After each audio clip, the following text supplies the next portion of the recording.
Hey guys, I'm your host, Bobby Jones. This episode was a really fun conversation that just so happened to run a bit long.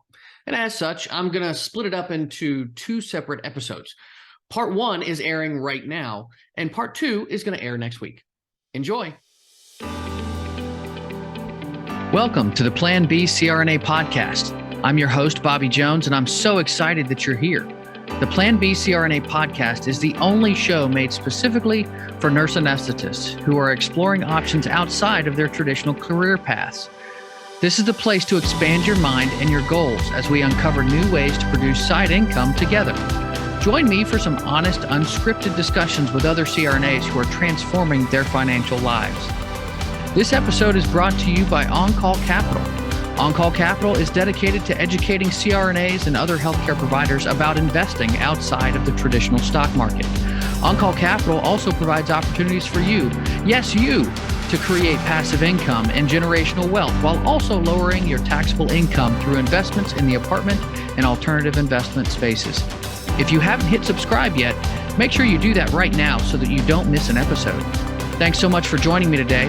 And now, on with the show. Welcome to a special episode of the Plan B CRNA podcast. I'm your host, Bobby Jones, and I get a lot of questions from listeners and investors, so I wanted to make sure to take some time to go over some of those more frequent ones that I get. I'm joined by a friend of the show, Matthew Newton, and together we're going to do a sort of mailbag episode today. Good to see you again, Matthew. Hey, it's good to be here. It's always good to be on the podcast. Yeah, man. Well, it's great to have you, and I think this is going to be a fun one. This is something I haven't done before. And, of course, I've seen it done on other podcasts. So, I'm really looking forward to it. And we're both going to be kind of, bouncing things off of each other. And so I'm looking forward to having a good time with this. Yeah, it's funny. Like the mailbag episodes are always the most beneficial. And at least when I listen to other podcasts, because it's what people are actually asking and they don't have to search through a forum to find. Yeah, for sure. So, well, cool, man. Well, let's see what we got. Let's fire away. All right. So, I guess what we did is Bobby and I went through a handful of questions that people had emailed us. Interestingly enough, actually, since the couple episodes I've been on, I've had a handful of emails, and I've set up a couple of Zoom calls where I've talked to people about some of the things I've done. So it's actually been a lot of fun. A couple of the questions that we're seeing the most, or we think are, I guess, some of the most important ones. Especially being in, me doing real estate and Bobby with all his ventures. The first one I see is can I lose money in an apartment investment? That is a very good question. It's one I get like all the time from people because, people are very protective of their money. And, when you're asking somebody to put $50,000 or more into some kind of an investment, it's something that people tend to get kind of skittish about it. They're, especially if they don't have experience with it. So the short answer is yes, you can lose money. It is an investment. There is risk involved. Natural disasters can happen. Hopefully, insurance is in place to help mitigate those losses, to help at least recover your initial capital. But certainly, yeah. I mean, if you have an investment in South Florida, and all of a sudden we have super big floods and it just, like half of Florida falls off the map, then yeah, you're going to lose your money. I'm sorry. That's that kind of stuff. I don't know what to do about that kind of a situation. But, on a whole, apartment investments are about half as risky as a stock market investment. That is something that people can actually relate to because, when you invest in the stock market, it goes up, it goes down. Returns from apartment investments tend to be a little more stable, across the board. And, real estate is a tangible asset, a tangible thing that you can touch and see and feel that people use. So it tends to just be more stable on a whole versus stock market investing. And at this point, anything is more stable than the stock market investing. as I watch my Scott Trade account just go down every couple of days. Yeah, no kidding. I talked about that a little bit in my State of the Union last week. So, people will know a little bit more if they listen to that episode about what the stock market's actually done this year. But most people are checking their retirement accounts and seeing Mhm. those effects right now. But honestly, like we talk about, can you lose money in apartment investing? If you think about it, if everybody had a crystal ball, everybody would be rich. You can lose money in any investment. The key is to do your research beforehand, to talk to people, to build a good team, and to kind of get all your facts straight before you kind of jump in. Of course, you need to jump in at some point, but Mhm. try to hedge your bets and figure out as much as you can. That way, if for some reason it does fail, you did your best. Like I failed 100 times, and I never feel bad because I always do my homework beforehand, and that just Yeah. makes the successes that much better. Well, that's and I think that's a great segue into one of our other questions that we get, which is how do you choose a market? How do you choose where you're going to invest and how much you're going to invest in a given market? And I'd love your perspective on that, and I'll give mine as well. So, like for me, mine kind of fell into my lap because it was perfect. Because at the time, I lived in Winston Salem. Winston Salem's a very highly medical community, Mhm. and there's a handful of communities within Winston, and like I guess little subdivisions that residents, doctors, and nurses like to live in. So what I did was I actually chose my market to target them because I said, you know what, every June, July, we're going to get a new crop of doctors and nurses that need places to live.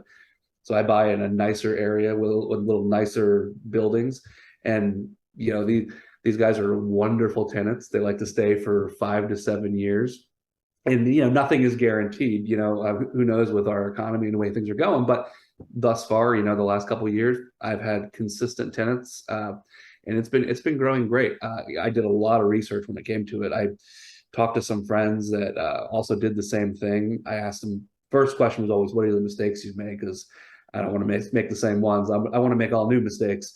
And then you get. I got a good realtor. I have an excellent property manager, and I lean on my professionals. Like to the point to where I hate to say sometimes you get lazy, but when you assemble such a good team and you rely on them and you trust them implicitly, I mean, it gets a little easier as it goes. The hardest part of it all is getting your first one under your belt.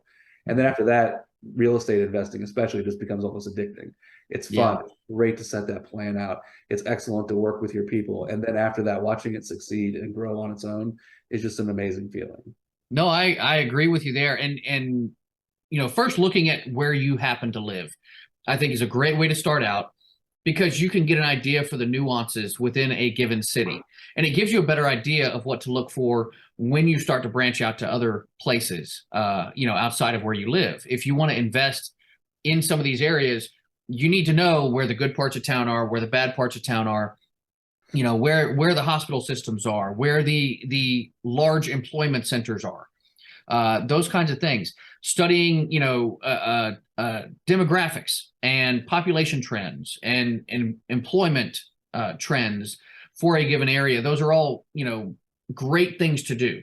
But, I my first real estate investment when I bought our rental property that's in Center Point, Alabama, I thought I did great research and I thought I had a great team, and that's what I wanted to do with this investment out of state. I wanted to rely on a solid team.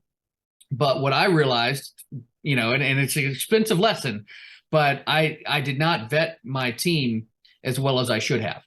And I did not have the right team in place. The market I was choosing, the numbers that I was given were not accurate for the given market. So looking at rental rates in a given area, and really doing the research and finding out for that area instead of necessarily blindly trusting somebody who seems like an authority figure. There's a lot of people with a lot of podcasts out there. They're doing a lot of great work, but that doesn't mean that, they're always going to be on your side.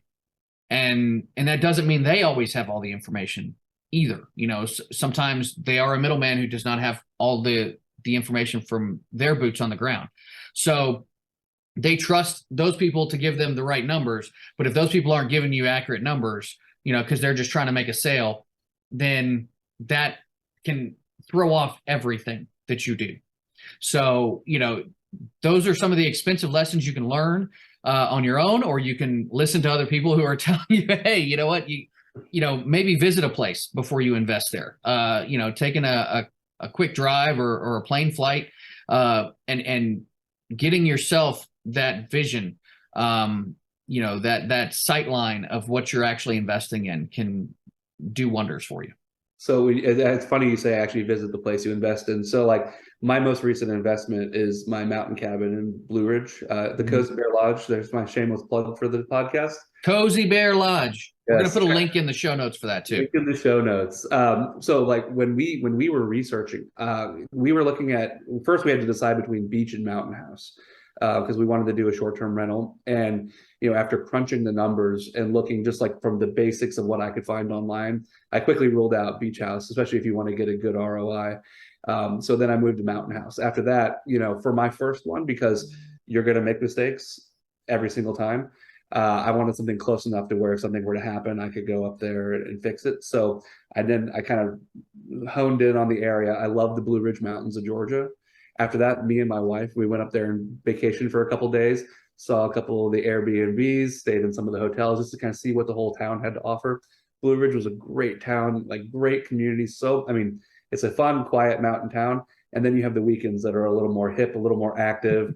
It's a lot of fun. So we found this wonderful area. We decided that's where we wanted to go. And then we kind of just started researching the market, getting on Airbnb, getting on all these things, trying to connect with owners, trying to see what the rates were. What kind of quality do you want? Do you want like a 1-bedroom on the side of a mountain? Do you want a bigger, more luxurious style place? Do you want contemporary? Do you want we ended up going with log cabin on the side of a mountain because we wanted a good, cozy feel.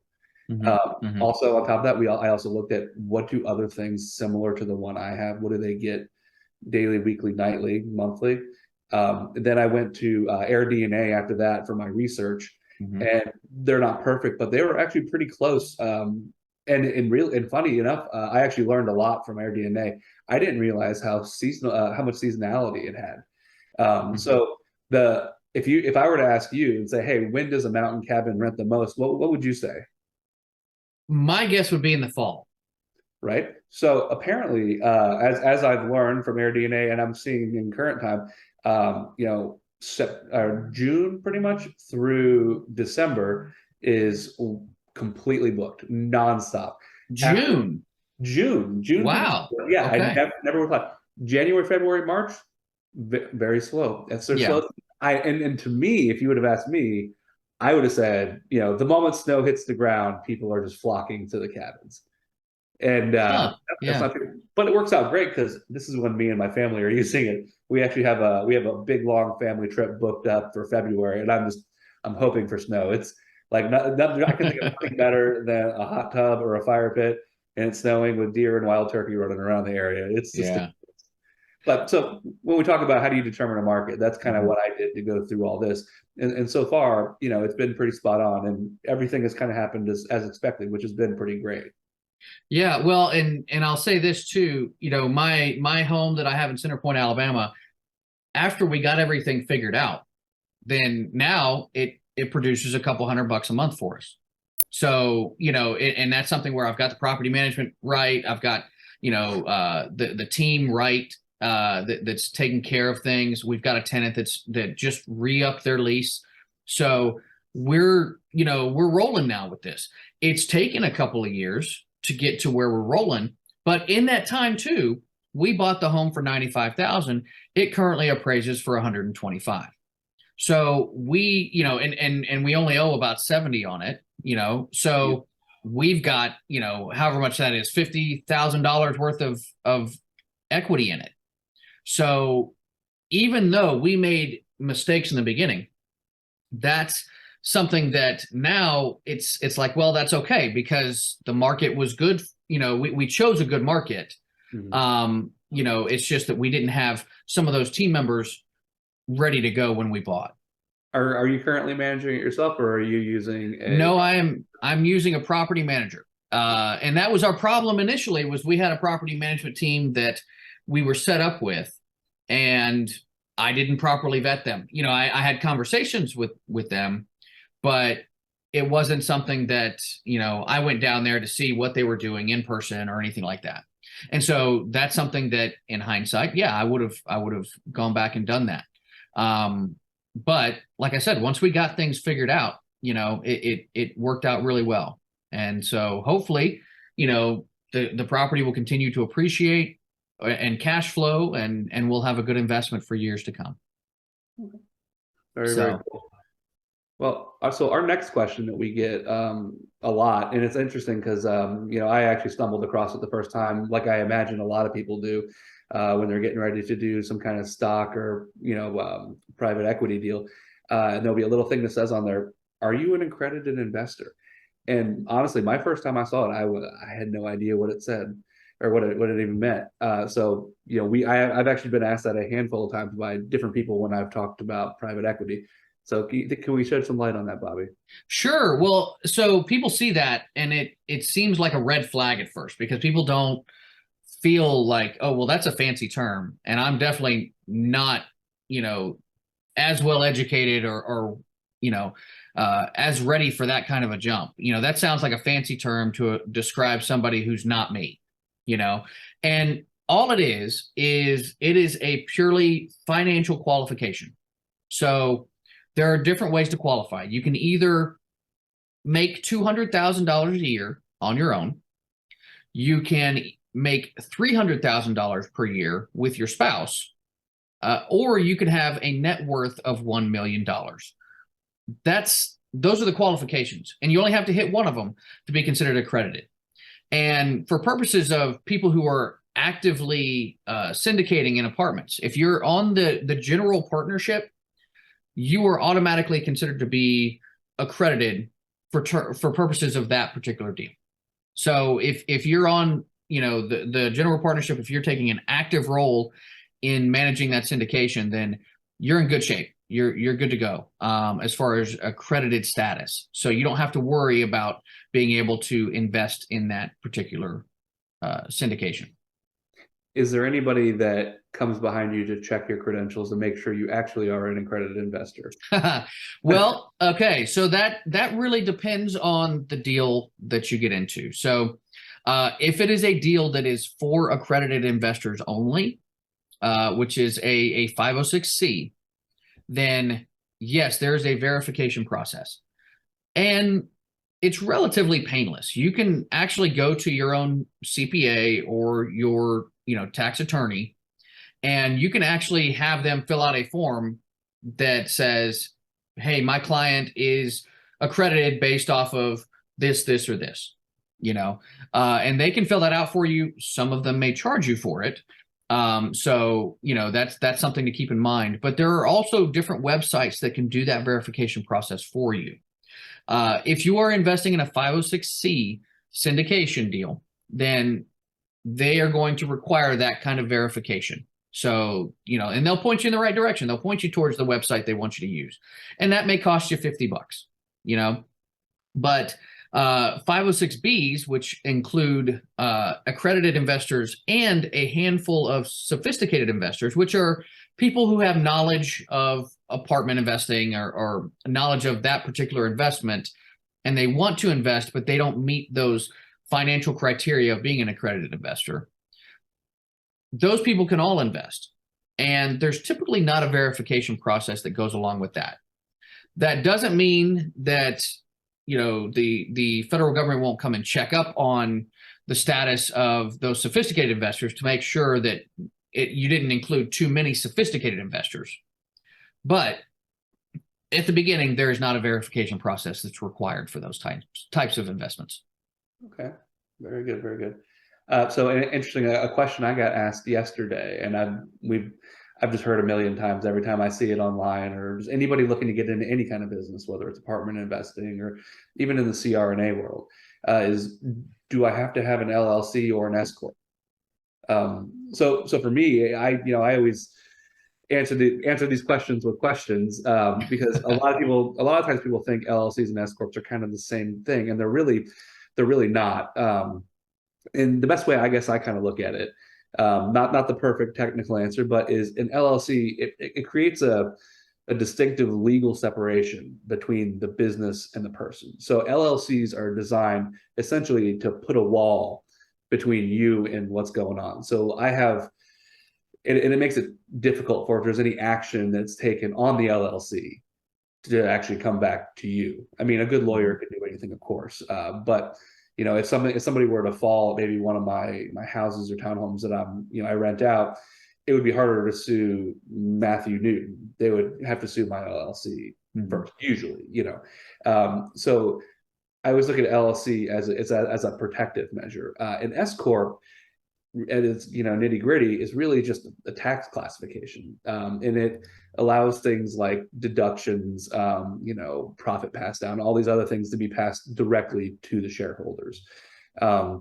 It's kind of like just a mini corporation. And then there's other tax classifications like C-corp and all that.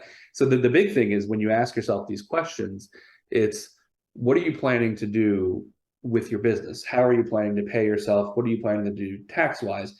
And then from there, once you've kind of got these things answered, which usually you don't even know when you're asking this question, it's through a conversation with CPA. After that, then you can pick your tax strategy. Do I have an LLC where it's passed through and I'm a non-entity that goes onto my personal taxes, or do you have a board of directors with your S-corp and you take meetings where you have notes?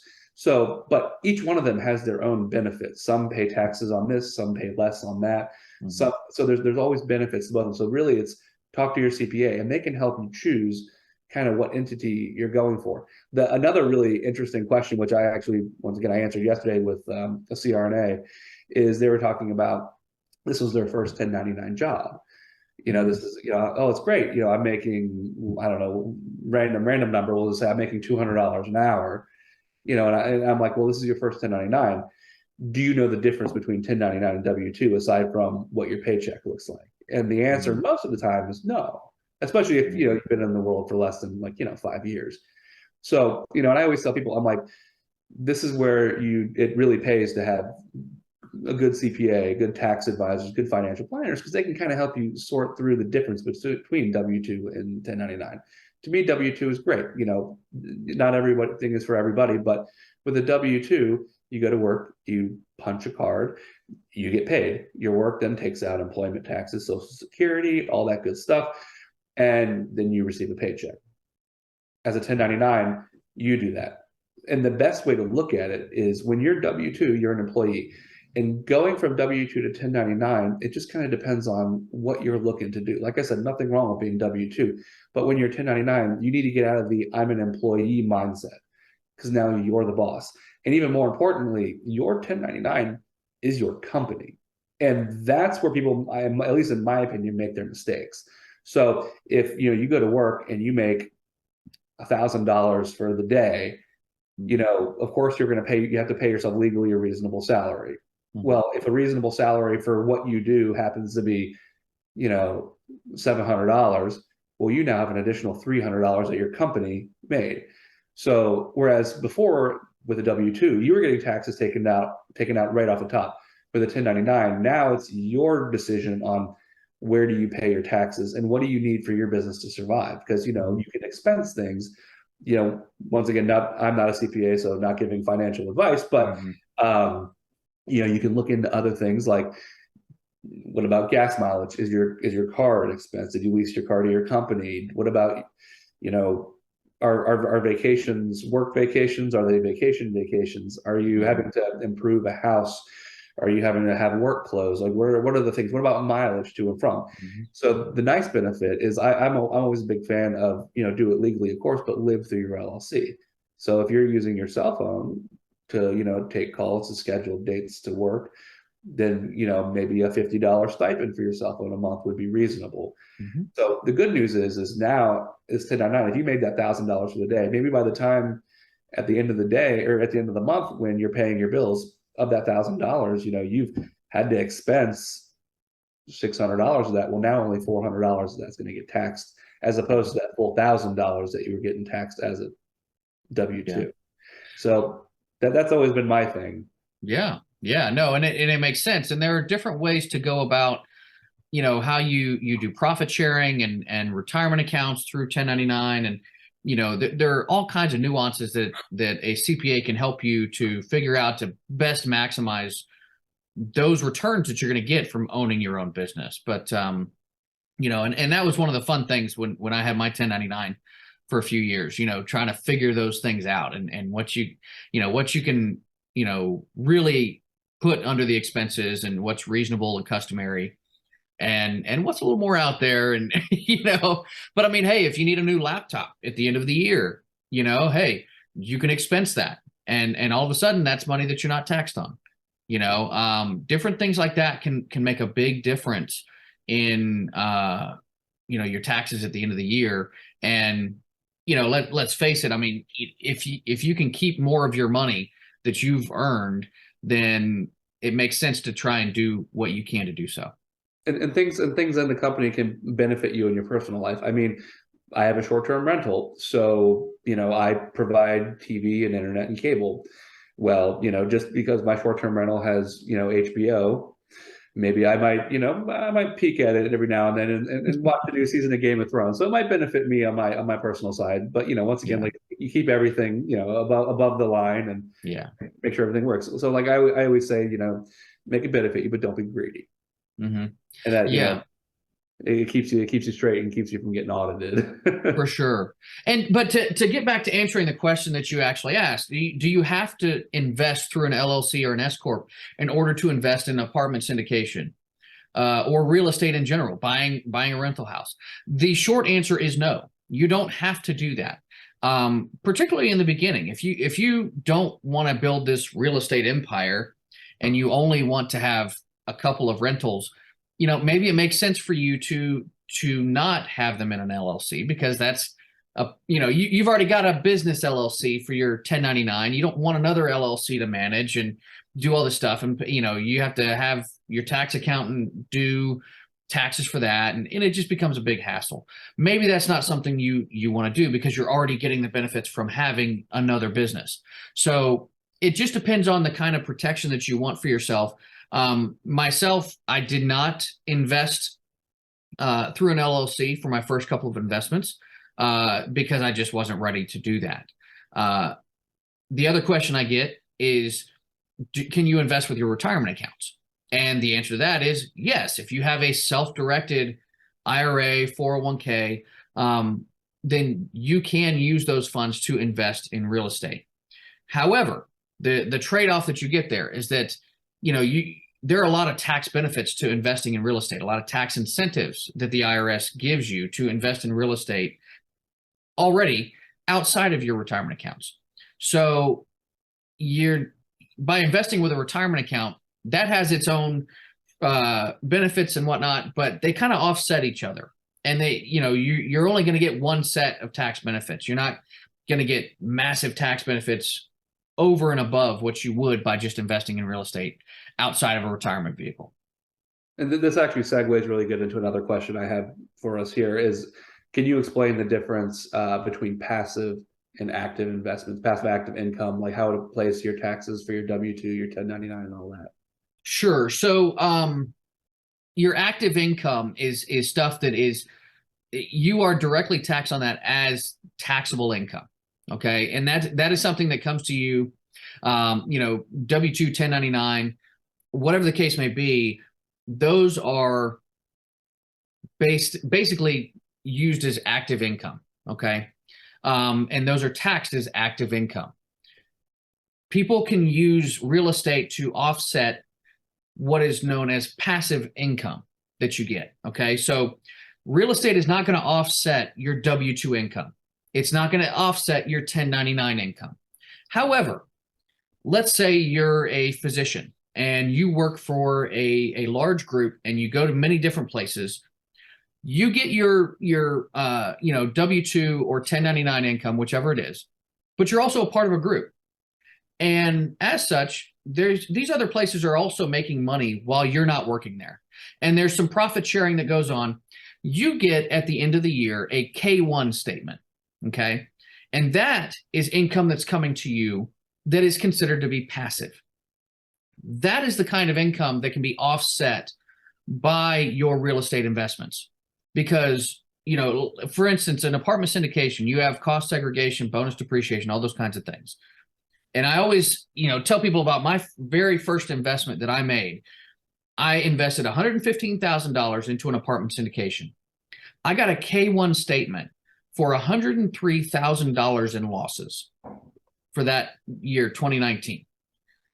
However, I didn't have much time left in that year to get a whole lot of passive income. So I wasn't able to use that entire amount in that year. Now, luckily, it rolls over for the duration of time that you have that particular investment. So you can use those K-1 statements and those passive losses for a period of several years. Bonus depreciation allows you to take it all in that first year. But the idea behind it is that you can invest in apartment syndications. You get these K-1 statements for, paper losses, okay? So they're not real losses. They are the depreciation of the property and different expenses that were used and made to reinvest into the property, to renovate the property, things like that. So you, at the end of the day, you still have the asset and it's still worth a lot of money. But you can write off these losses, quote unquote losses, okay? And they're on paper. And that allows you to shield your passive income that you then get from those investments. Whatever monthly income you get, you can shield it. Now, this works the same way for single family homes. You have depreciation that you can use, and it offsets the income that you get from those investments. And you have all these expenses in that business that offset the actual income that you may get from those investments. So it's really a matter of, kind of finagling it a little bit with your tax professional and figuring out what's best for you. But that's how you can shield some of your income. So let's go back to that example. Say you're a physician, you have, basically, let's say you make $400,000 in W-2 income, okay? And then you get an additional $150,000 in K-1 income, okay? That $150,000 you're going to get taxed on, as regular income. However, you've invested in an apartment syndication, and let's say you made a $100,000 investment, you got $80,000 in passive losses, in K-1 losses from that apartment syndication. Well, now you can put that against your $150,000 of, income that was, a K-1 passive income. So now you're only going to get taxed on $70,000 instead of the full $150,000.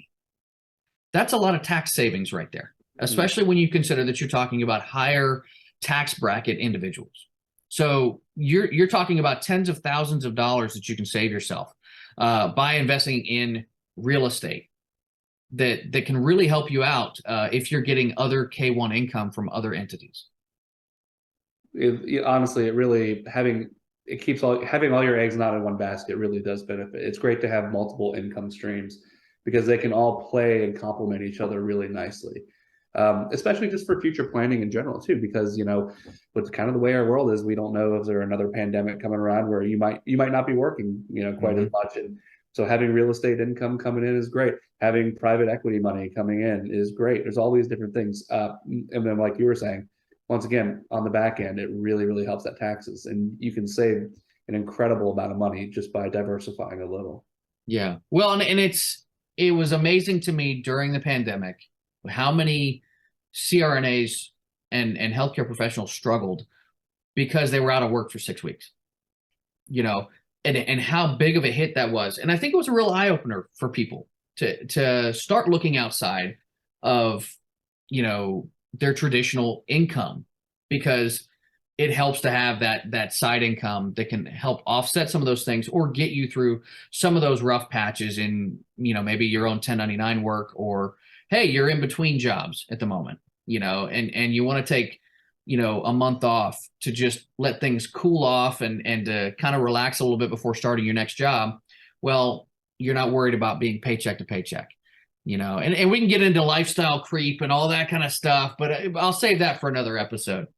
But honestly, even with the lifestyle creep, it's very true. I talk to a lot of doctors and CRNAs, and just because you may make $200,000, $300,000, $400,000 a year does not mean you manage money well.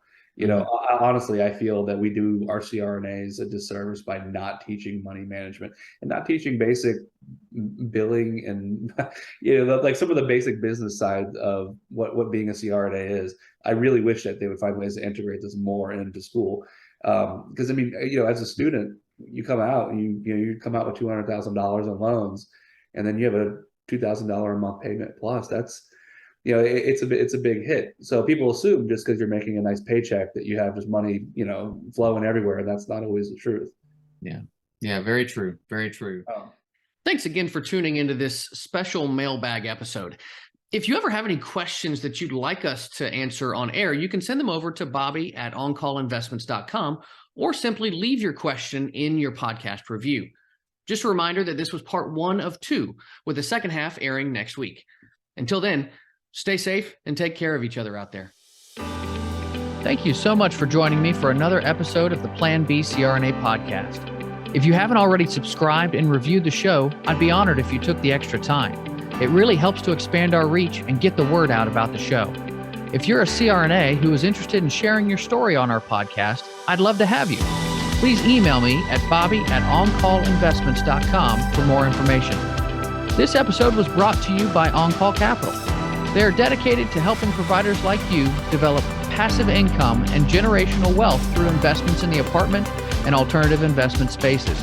Feel free to check out their website at www.oncallinvestments.com and subscribe to their free educational email series. You can find On-Call Capital on Facebook, Instagram, and Twitter. You can also check out our YouTube page, where you'll find all of the show episodes along with other educational videos. Thanks for listening, and we'll see you on the next episode.